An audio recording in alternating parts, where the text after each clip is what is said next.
am pleased to meet you. I'm pleased to meet you. Moi content rencontrer ou. Moi content rencontrer ou. I come before you. I come before you. Moi vini avant. Moi vini avant. I'm talking to you about the present tense. I'm talking to you about the present tense. M'a parlé avec ou de temps présent. M'a parlé avec ou de temps présent.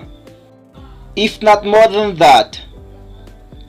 If not more than that. S'il n'est pas plus passer ça. S'il n'est pas plus passer ça. It's raining today. It's raining today. La fait la pluie jeudi a. La fait la pluie jeudi a. From time to time. From time to time.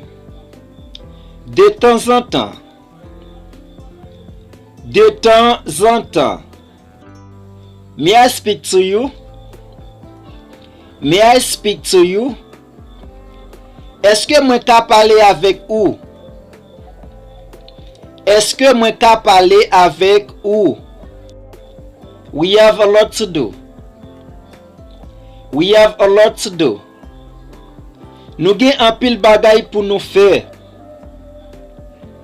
Nous gen un pile bagay pour nous faire.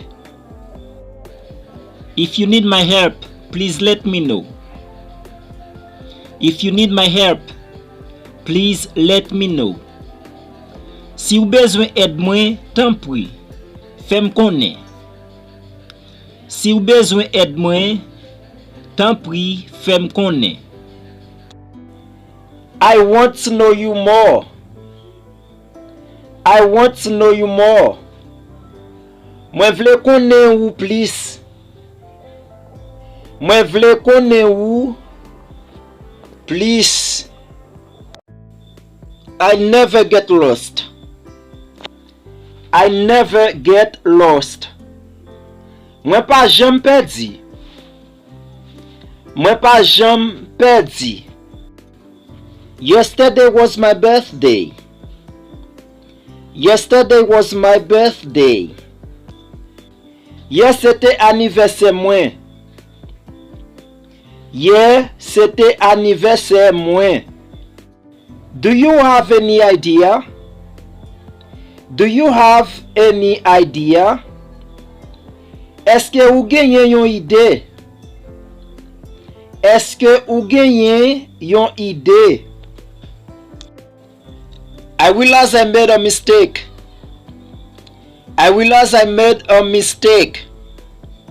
Moi réaliser moi te fait une erreur. Moi réaliser moi te fait une erreur. I hope you and your husband have a nice trip.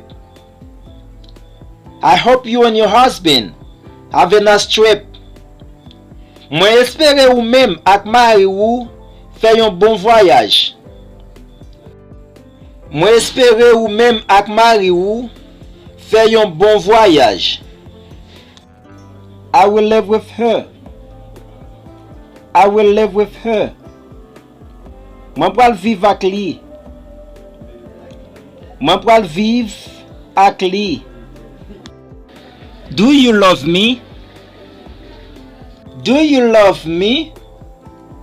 Est-ce que ou remem? Est-ce que ou remem? I don't know who's gonna kiss you when I'm gone. I don't know who's gonna kiss you when I'm gone. Moi pa konne ki moun ki pral bo ou lem ale.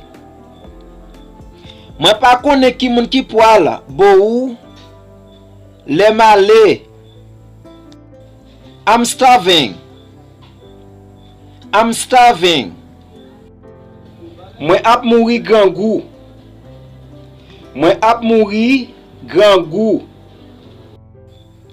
It's good to see you again. It's good to see you again.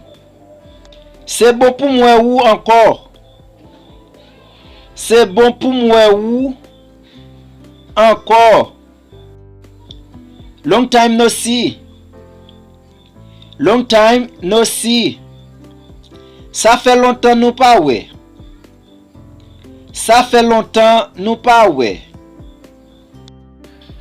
Which country are you from? Which country are you from? Nan ki pays ou sorti? Nan ki pays ou sorti? You are too funny. You are too funny. Ou trop comique. Ou trop comique. Were you there yesterday? Were you there yesterday? Est-ce que ou t'es là hier? Est-ce que ou t'es là hier?